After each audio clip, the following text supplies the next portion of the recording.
कि अगर सीधी उंगली से घी नहीं निकलता तो इंगली टेढ़ी करनी पड़नी है, क्योंकि ये सुधरने हैं नहीं।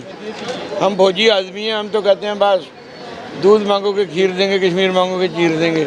अब अटैक करो, कहानी ख़त्म करो, क्योंकि ये बीमारी ना टिक्कियों से ठीक होने वाली नहीं है। अब ऑपरेशन कर दो, कम से कम आगे 50 साल 20 साल आदमी शांति से तो जिएगा। और मोदी साहब चक दो फटे, हम आपके साथ हैं, खिंच दो। मैं भी बहुत देर है ये टैक्सी चलाते हुए, कभी ऐसा सुना नहीं कि इस तरह का जो कांड है वो होगा। इसकी वजह से कोई भी हिंदुस्तान का जो टूरिस्ट है वो कश्मीर से निकल गया है, वापस दोबारा नहीं आ रहा है। रोज़ की 150 गाड़ी जाती थी, पहलगाम, गुलमर्ग, सोनामर्ग हर जगह घूमती थी। अब कोई गाड़ी यहाँ से निकल ही नहीं रही है, क्योंकि पर्यटन आ नहीं रहे। का आपके माध्यम से हम लोगों को यही कहेंगे कि अपना भाईचारा मजबूत रख के कश्मीर में आओ। जैसे हम रह रहे हैं वैसे रह लेंगे, कोई प्रॉब्लम नहीं है इतनी, लेकिन इतना है कि इसको उसके लिए कदम हाँ, इसके लिए जो कोई कड़ी कदम उठाए जाएं, ताकि थोड़ा पता लगे इनको भी कि हमारी आने वाले बच्चे हैं जो वो तो सुकून से रह सके ना। हम तो ये अपील करेंगे कि सबसे पहले तो हम यात्रियों जो आने वाले हैं वो अपनी बुकिंग्स कैंसिल करा रहे हैं, हम उनसे ये अपील करेंगे आप अपनी बुकिंग्स मत कैंसिल कराइए, आप आइए। ठीक है, कश्मीर के अंदर सिर्फ ये 2-3 डेस्टिनेशन नहीं है जहाँ पे आप जाके ही अपना एंजॉय कर सकते हैं, इन पहाड़ों की सुंदरता देख सकते हैं। इसके अलावा और भी बड़ी सारी डेस्टिनेशन है, हम उनको गाइड करेंगे, प्रॉपर तरीके से उनको समझाएंगे।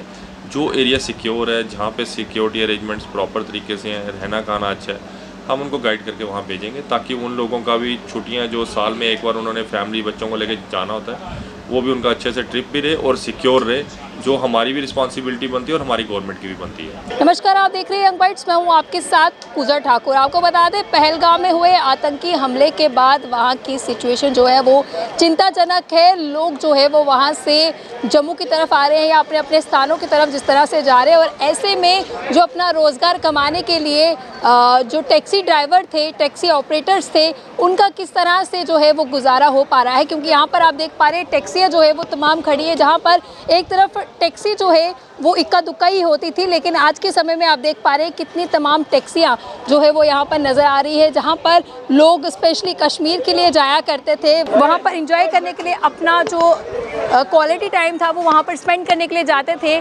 और टैक्सी, कुछ लोग टैक्सी का इस्तेमाल करते थे, कुछ लोग ट्रेन का इस्तेमाल करते, कुछ बाई एयर जाते। और ऐसे में अब जिस तरह के हालात है, जो चिंताजनक हालात है, ऐसे में जो टैक्सी ऑपरेटर्स हैं उनकी कितनी चिंताएं बढ़ी हैं, क्या कुछ उनका कहना है, उनसे जानते हैं। जी, आपका नाम? मेरा नाम प्रकाश सिंह बादल। जी प्रकाश जी, क्या कहना चाहेंगे जिस तरह से जो पहलगाम में आतंकी हमला हुआ उसके बाद से काम काफ़ी ज़्यादा ठप हो चुका है? काम तो वैसे हमारा पहले ठप हो गया था, जब ट्रेनें कटरा चली गई थी और तब से बेड़ा गर्क हो गया। अब श्रीनगर चली जाएंगी, रत्ती सती कसर फिर निकल जानी है।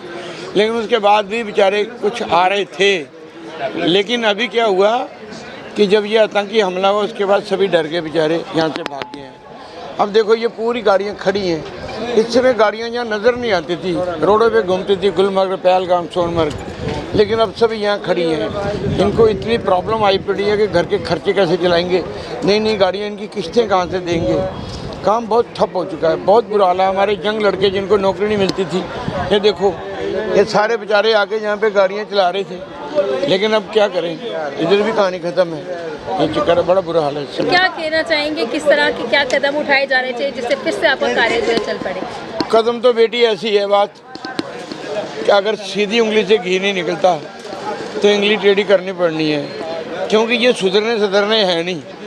हम फौजी आदमी हैं, हम तो कहते हैं बस दूध मांगोगे खीर देंगे, कश्मीर मांगोगे चीर देंगे। अब अटैक करो, कहानी ख़त्म करो, क्योंकि ये बीमारी ना टिक्कियों से ठीक होने वाली नहीं है। अब ऑपरेशन कर दो, कम से कम आगे 50 साल 20 साल आदमी शांति से तो जिएगा। अब क्या चाहते हैं कि ये मामला आर या पार का होना चाहिए? और पार अभी कर दो फटाफट, हम भी तैयार हैं जाने के लिए। जितने एक्स मैन हैं यहाँ पे 60% तो यहाँ फौजी हैं, जो एक्स, हम सारे जाने के लिए तैयार हैं युद्ध में। लेकिन हो जाए एक बार ना, इनको बता, इनकी औकात का पता चल जाए। और मोदी साहब चक दो फटे, हम आपके साथ हैं, खिंच दो। आपका नाम? रामलाल शर्मा। क्या कहना चाहेंगे आपकी स्थिति में किस तरह से चिंता व्यक्त करते हैं, और अब की जो जिस तरह से टैक्सी ऑपरेटर्स का जो काम था कितना इफेक्ट पड़ा? मैम देखिए, ये जो पहलगाम में जो इंसिडेंट हुआ है ये तो बहुत निंदनीय है, ऐसा होना नहीं चाहिए था। हमने भी बहुत देर ये टैक्सी चलाते हुए कभी ऐसा सुना नहीं कि इस तरह का जो कांड है वो होगा। तो ये होने से क्या है कि जिस तरह उन्होंने हिंदू और मुसलमान का सवाल करके वो लोगों को मारा है, कि हिंदुओं को अलग करके मारा है, ये पहली बार ऐसा इन्होंने किया और ये होना नहीं चाहिए। तो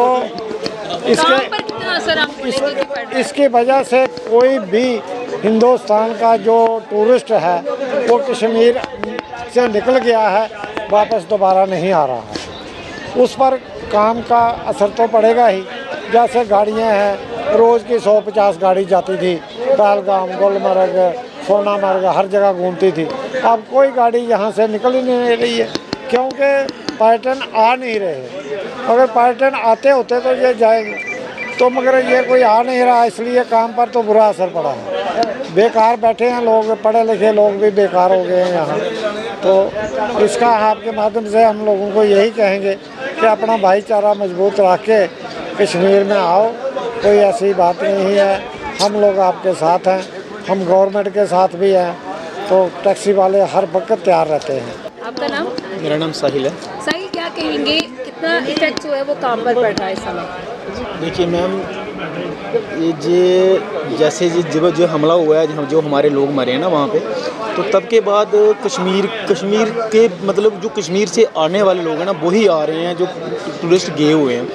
तो इधर से जाने वाली गाड़ियाँ आप मानोगे उस दिन से कोई गाड़ी हमारी गई नहीं है यहाँ से, क्योंकि कोई टूरिस्ट आ नहीं रहा है। आज भी हम देख रहे थे, तो आप देख रहे हो सामने, देखो आप जितनी भी गाड़ियाँ सारी खड़ी हैं। तो वैसे भी पूरी जितनी भी हमारी ट्रेनें आती थी, आज जैसे हमारा सैटरडे है, सैटरडे को जितनी ट्रेनें आती थी ज़्यादातर आती थी, क्योंकि लोग ज़्यादातर वैष्णो देवी जाते थे, छुट्टी होती थी। तो आज हमने देखा सुबह 5 ट्रेनें रद्द मतलब जो पठानकोट से वापस जा रही हैं, सवारी नहीं है जम्मू के लिए। तो अगर जम्मू सवारी आएगी नहीं तो हमारा काम कैसे चलेगा, क्योंकि हमारा काम है ही इसी के सिर पे है। तो हमने इतने पैसे खर्च के मतलब इतना वो किया, यूनियन ली हुई है, अगर काम नहीं चलेगा तो भूखे मरने वाली बात है। क्या कदम उठाए जाएं चाहिए सरकार के लिए भी, क्या कहेंगे आप, क्या अपील रहेगी? देखो मैम, सरकार के लिए तो हम यही बोल सकते हैं कि अब अगर ये हो रहा है, अभी हुआ है, तो अगर ये डिले पड़ेंगे तो हो सकता है 1 महीने के बाद फिर से हो जाए। तो हम ये चाहते हैं कि हो ही जाए एक ही बार, जो आज या पार, जो जैसे अंकल ने बोला कि आज या पार जो भी है हो ही जाए एक बार। तो कोई ज़रूरत नहीं है अब कि चलो जैसे हम रह रहे हैं वैसे रह लेंगे, कोई प्रॉब्लम नहीं है इतनी। लेकिन इतना है कि इसको इसके लिए कदम हाँ, इसके लिए जो कोई कड़ी कदम उठाए जाएं, ताकि थोड़ा पता लगे इनको भी कि हमारी आने वाले बच्चे हैं जो वो तो सुकून से रह सके ना। जी, आपका नाम? अमित जी, क्या कहना चाहेंगे टैक्सी ऑपरेटर्स के लिए, खास तौर से अब कारे में काफ़ी ज़्यादा इफेक्ट जो है पड़ा है? बिल्कुल मैम, बिल्कुल कारे में पड़ा है। जो पहलगाम का इंसिडेंस हुआ है इसकी वजह से तो एकदम काम जो है ना बिल्कुल ज़ीरो लेवल पे आ गया, क्योंकि बुकिंग्स जितनी भी थी हमारी वो कैंसिल होनी शुरू हो गई हैं। उसके बाद जो बाहर से क्लाइंटें जितनी आ रही थी वो वहाँ से रुक गई है। यहाँ से जाने का लोगों का रश है, लेकिन वहाँ से आने का नहीं है। एक लोगों के अंदर मुझे ये नहीं समझ आ रहा कि डर का माहौल इतना ज़्यादा क्यों बन गया है। और कहीं ना कहीं मैं समझूंगा कि जो हमारी यहाँ से न्यूज़ वगैरह जितनी भी जा रही है, नेशनल न्यूज़, उसमें कुछ ज़्यादा ही डराया जा रहा है, जबकि इतना ज़्यादा है नहीं है। ठीक है, इंसिडेंस हुआ है, वो हम भी मानते हैं, हमें भी उसका दुख है, लेकिन उसके अलावा माता वैष्णो देवी का काम भी डाउन हो गया इसकी वजह से, पहलगाम की वजह से। लोगों के बच्चों की छुट्टियाँ हैं, माता वैष्णो देवी आएँ, शिवखोड़ी जाएँ, पत्नीटॉप जाएँ, भद्रवाह जाएँ, और बड़ी सारी डेस्टिनेशन है यहाँ पे। तो टोटली यहाँ का जो है वो मूवमेंट जो है वो बंद हो चुकी है टूरिस्ट की इस इंसिडेंट्स के बाद। तो गवर्नमेंट को थोड़ा ये भी देखना चाहिए। तो एक्शन किस तरह का लेना चाहिए, किस तरह की डिमांड करते हैं? इस तरह का अगर हादसा ये पहली बार ऐसा हुआ है, आने वाले समय में क्या पता फिर से दोहराया जा सकता है? देखिए, जो ये पहलगाम का हादसा हुआ है, जहाँ तक मैं समझता हूँ, आज इस हादसे से पहले एक हादसा हुआ था जब पहलगाम में अमरनाथ यात्रा चल रही थी और उस टाइम पे लंगर में अटैक हुआ था। लंगर पे अटैक हुआ था, तब भी जानी माल का नुकसान हुआ था, ऐसे निर्दोष लोग मारे गए थे। सेम आज भी वही बात हो रही है। तो लेकिन ये कि कहीं ना कहीं हमारे गवर्नमेंट की तरफ से भी कुछ लूप होल्स रहे होंगे जहाँ पे इतनी सिक्योरिटी का अरेंजमेंट नहीं दे पाए। जो वीरान इलाके थे, थोड़ा उनको देखना चाहिए था। यहाँ तो पहले इन एरिया को रिस्ट्रिक्टेड एरिया रखा गया था, टूरिस्ट को यहाँ पे अलाउ नहीं करते थे जाना। आज की डेट में अगर टूरिस्ट यहाँ पे भेजे हैं तो पहले गवर्नमेंट को ये देखना चाहिए था कि हमें वहाँ पे उनको परमिट करना चाहिए, नहीं जाना चाहिए उन एरियाओं में जहाँ पे दूर दूर तक सिक्योरिटी का कोई इंतज़ाम ही नहीं था। तो क्या अपील करेंगे आपकी तरफ से?